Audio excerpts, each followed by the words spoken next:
Welcome to the 13th day in December. We have just 12 days till Christmas and we are excited. I've been counting and I told you that I'll keep counting till Christmas. You're welcome to our live this morning. My name is Tante Azal and I have, as usual, the last time he was here, I said he is one of my favorites and I still say it. He is one of my favorites. You're welcome, Mr. Fatson Kev. Thank you very much, Tante. He said 12 days of Christmas, my father said to me, pam, para, pam. I have to say that despite the fact that I know that things are very easy, that's how we say it in Yoruba language, things are not as smooth for us, but I must confess, Tante, that you're also my favorite host on television, and I really thank you. you are my favorite because I know that both of us, one way or the other, represent the diversity that's supposed to be in Nigeria. You are a female, I'm a male. You are from the middle to northwest of Nigeria. I'm from the southwest. And we are making a statement, really, that professionalism and excellence can come by way of collaboration and understanding oneself. Thank you very much, and then good morning to Nigerians and friends of Nigeria, wherever you may be. All right, and then we'll be starting the program with our paper review. We'll be starting from the Punch newspaper. Are you ready for us to start the paper review? Please shoot and go. All right, starting with the Punch newspaper, we have the window story here saying, federal government probes use of foreign prisoners as construction workers. And that is on page 8 of the Punch newspaper. We also have federal government plans sale of 40% stake in Disco's others, and that is on page 18. And on page 2, we have court bars pro-Wike speaker, APC demands sanction for George.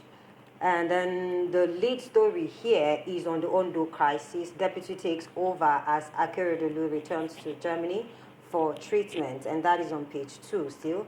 And then the writer there is saying, ailing governor to transmit letter to lawmakers. Tinubu meet Ondo leaders again. Assembly holds closed door session. Akeredolu promises full recovery before returning. And then we also have Tinubu begs Nigerian doctors abroad to return. That is on the Japa syndrome that we've been talking about. It's becoming a song now. Every day on the newspaper, we get to see how doctors, the government is calling on all the doctors that are outside, to come back home. Lecturers too are going out, and even, youths are actually just traveling out, trying to just, look for a better future in the country they feel is so hard for them. But the federal government is saying things are going to get better, that you should come back, and, they are going to look into some of these things that, the country is complaining about. And then we have on the page 30, still on the Punch newspaper, over 5,000 Nigerians killed since May. Wow, and that is on the report. And then we have Rivers gunmen kill 4 soldiers, 2 drivers kidnap expatriates, and that is on page 4 and 5 of the Punch newspaper. We have lastly on page 18, we have Senate condemns trade ministry over 1 billion naira Geneva trip. And that is it on the Punch newspaper. And I'll be going straight to the Nation's newspaper. And in the Nation's newspaper, window story is saying influential Nigerians behind illegal mining. And that is on page 4. It is a sad thing. I noticed that most of these papers are picking the stories, talking about influential Nigerians being behind, illegal mining activities. And they also talked about terrorism and, some of these criminal activities that are happening in the country that people are crying about. There are some people, prominent Nigerians, talking about the reports, though according to the reports, some prominent Nigerians are the ones sponsoring, all these criminal activities that are happening. So the government actually has to also, do something about it. We have Labour Place ministers proposal on 17 trillion naira pension fund, and that is on page 4 of the Nation's newspaper. And then we still have on the Nation's newspaper, page 2, we have vote for humanitarian affairs too, MEGA to fight poverty, says Edu. And then we have information needs more capital injection.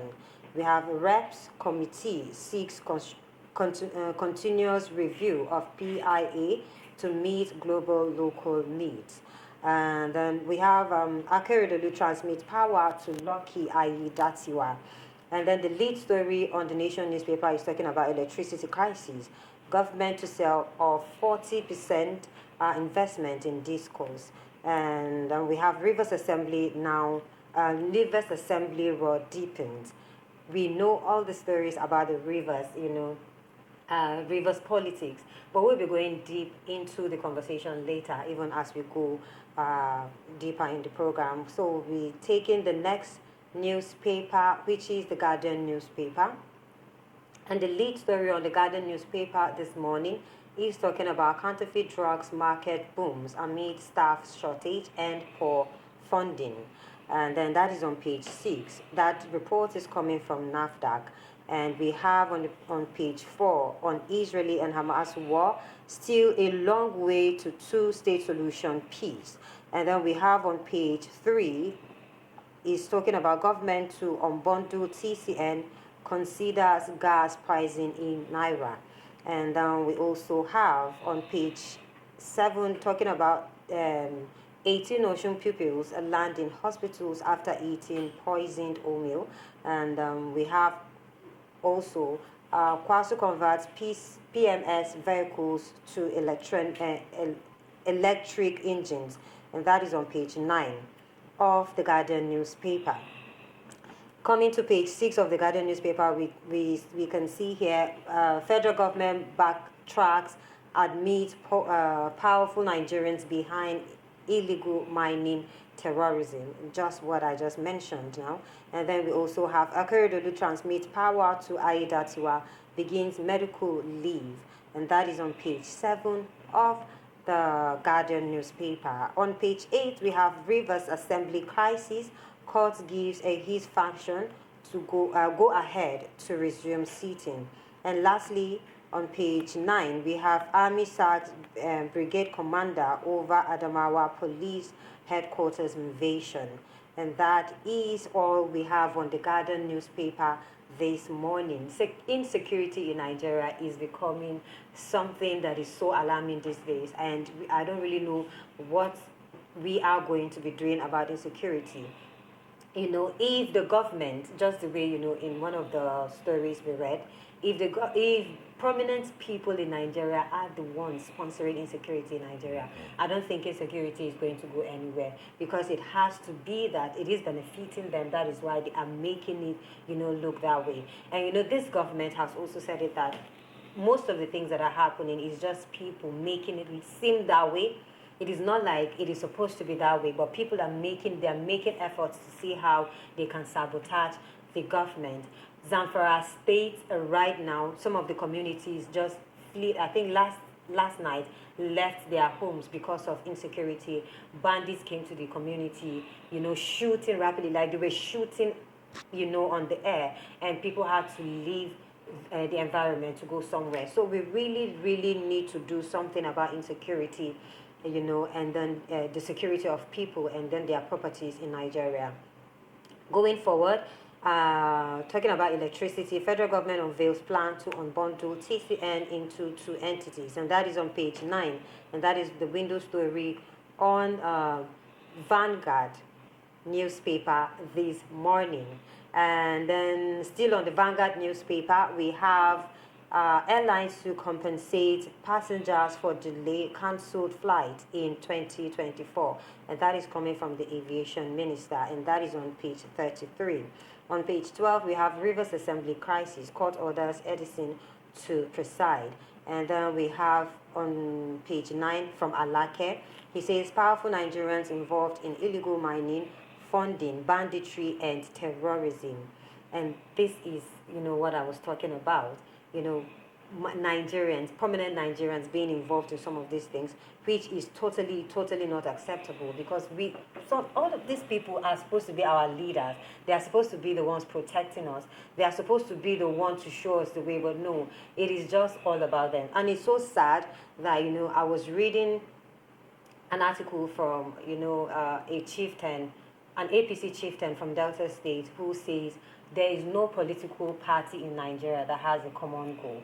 They are all out for what they can get. And it is so sad that,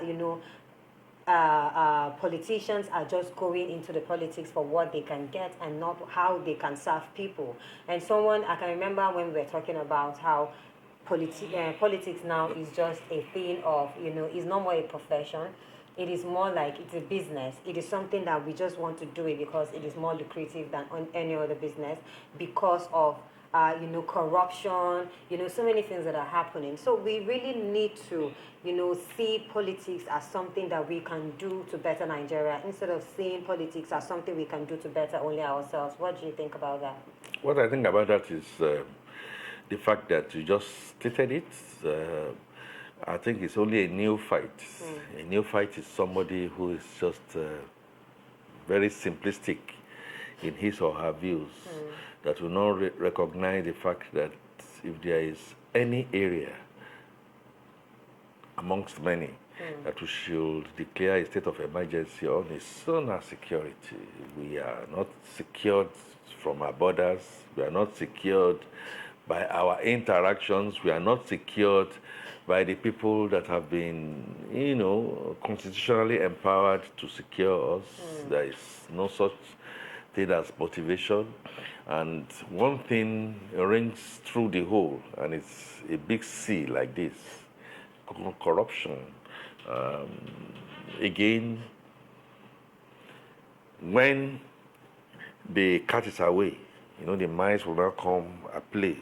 So the kidnappers, the bandits, when we talk about Boko Haram that now have a larger-than-life link to ISWAP all over the place, robbery, including what we find at tertiary institutions, dovetailing back to colleges and secondary schools now, where you now have ritual killings, believe that all put together has made us not just unsafe, unsound, unprincipled, and ungovernable. I believe that the renewed hope agenda is come to make an attempt to rebuild what has been broken generally, even in our area. When I said the big C, the newspapers broke it out sometime, allegedly, that an army general built a fantastic house in the U.S. at a time when the rank and file in Nigeria are not all smiling, the way we treat them, and when they die, the kind of insurance we give to them, how we allow them to go face the bullets. Everything is just not working the way they should, basically because those who are supposed to be governing are not governing according to the rule of engagement. Like I said, the motivation and the training. Lately, you see what happened in Kaduna and all that, lack of precision, and so many other people now had to pay the supreme price for allegedly a mistake that was done by way of bombing, becoming a little one time too many. But the irony of it all is that those who are supervising us believe that they have been covered by some kind of human security, forgetting that those human security themselves are not happy. They should learn from what happened to Anwar Sadat. Uh, the Brigade of Guards were the ones that turned the bullets against him, and that can still happen. I believe that security is everybody's business. We must look at it again holistically. We must get the buy-in and the trust of the people that we are supposed to be superintending about, and then do training, be training, and untrain for all bad behaviors. I don't think, in my honest opinion, given all the fault lines that we have and all the shenanigans with politics, that Nigeria is fully secured. No, we are not. Well, going back to the paper review, we'll be seeing on the 2024 appropriation bill, budget under threat as oil price drops to $76.53 BP, PB. That is on page 5 of the Vanguard newspaper. And then we also have fresh outbreak of COVID-19 hits Benue, and that is on page 22. Wow, that is serious. Everybody will have to be wearing, their face mask. But it is actually, let's not mistaken the Harmattan period. There are people, back from when COVID-19, the first outbreak, that was in 2020. 2020, when it was really heated and people were covering their faces just where, the cold in Nigeria, is. Many people had crisis that period because everybody was my nose was running, everyone was just trying to cover themselves. I hope it's not the Harmattan period now. It's December period and everywhere is cold. I felt the coldness this morning and I was like, just imagine people who are in other states, what they'll be feeling right now. But I hope, the government of Benue State will do something about it, will check and be proper and be sure that it is actually COVID-19, and then they make proper arrangements for people to, adhere to some of the rules and regulations so that everyone can be secured. It is the festive period. We don't want people getting sick. All right, and then we also have competent leadership vital for Nigeria's progress, and that is coming from Jonathan Obi and others. Then we have still from Tinubu on page 33 of the Vanguard newspaper. He's talking about will improve health sector through increased funding. All right, we'll be seeing what is going to happen. We are hopeful that the government is actually going to do what they are saying they are going to do. And lastly, we have on Nigeria Tribune the bold headline here. We are talking about the bold headline here on the Nigerian Tribune is powerful Nigerians involved in illegal mining, funding, banditry, and terrorism, and that is coming from federal government, and that is on page 2. So if you want to see more detail on that story, you can go read Nigerian Tribune so that you can see more detail on that. And then we have the window story here on page 6 saying Naira tumbles at official parallel market. And we also have on page 6, federal government to unbundle TCN into 2 entities, says gas pricing in dollar impacting electricity tariff. Although we also have on page 4, he's talking about Akeredolu beginning his medical leave today and transmits power to Aiyedatiwa. Well, these are some of the stories that are on the page. And then we also have on page 28, talking about Ogun kicks off GRA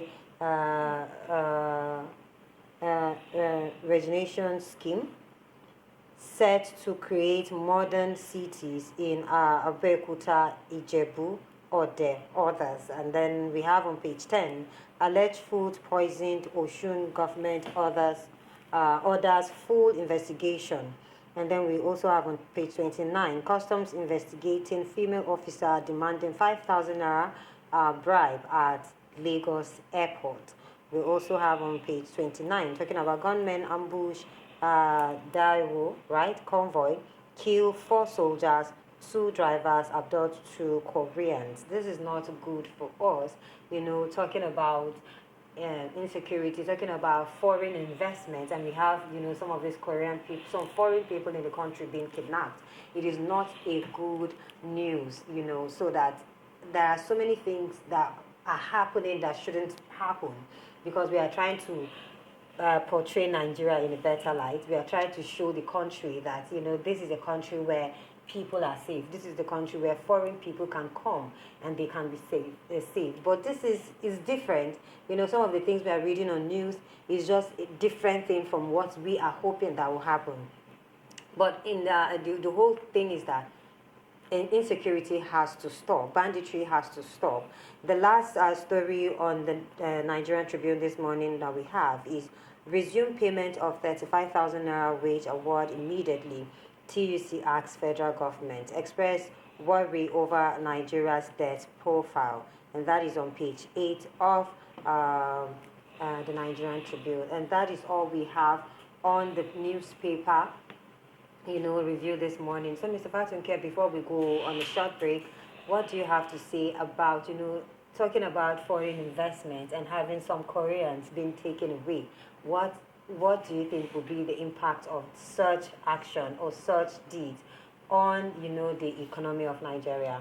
Like you rightly said, Tanti, you can with your right hand be wagging the wheel of progress and asking for foreign exchange to come and foreign direct investment to come, and then back at home, when they do come, there is no safety and sanctity.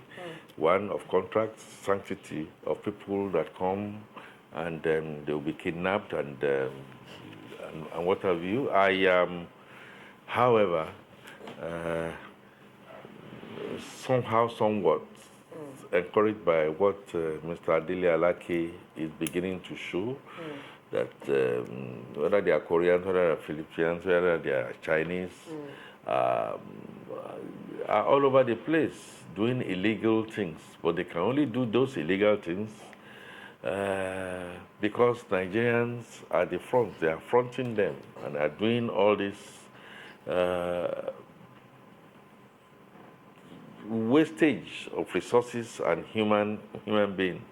The same Icheoku, as we call them, just like an interpreter, that will interpret the locals to the predators, will also be the ones that will go and tell the locals that they are coming and all that, and begin to whisk them.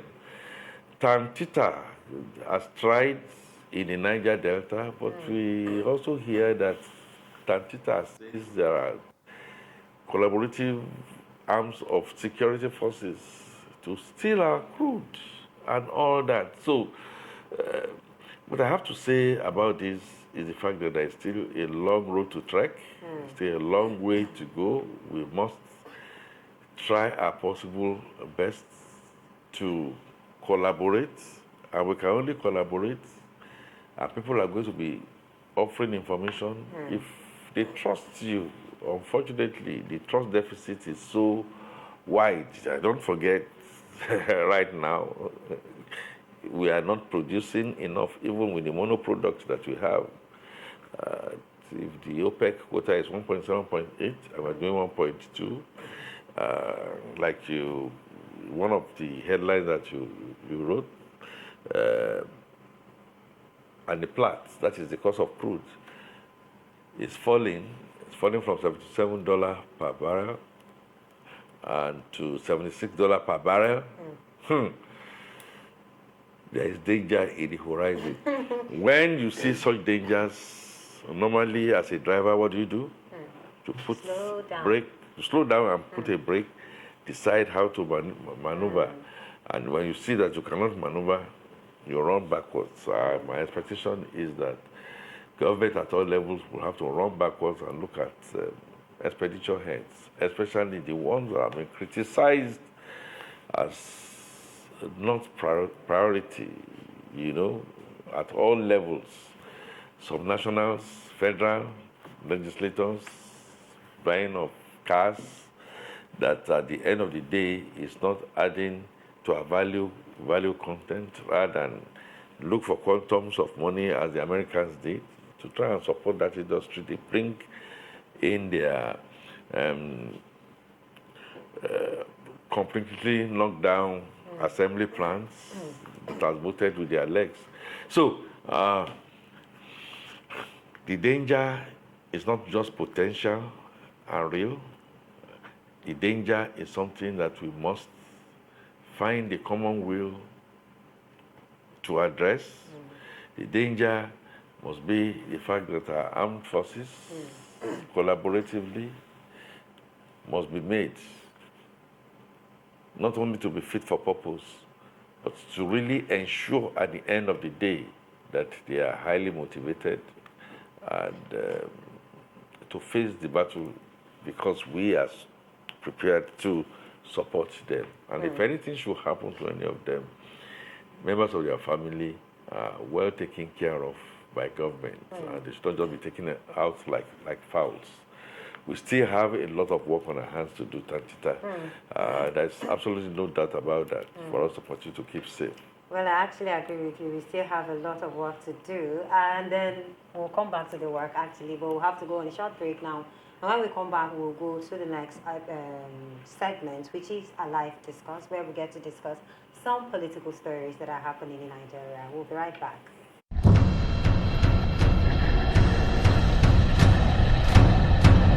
Hello and welcome to Live News.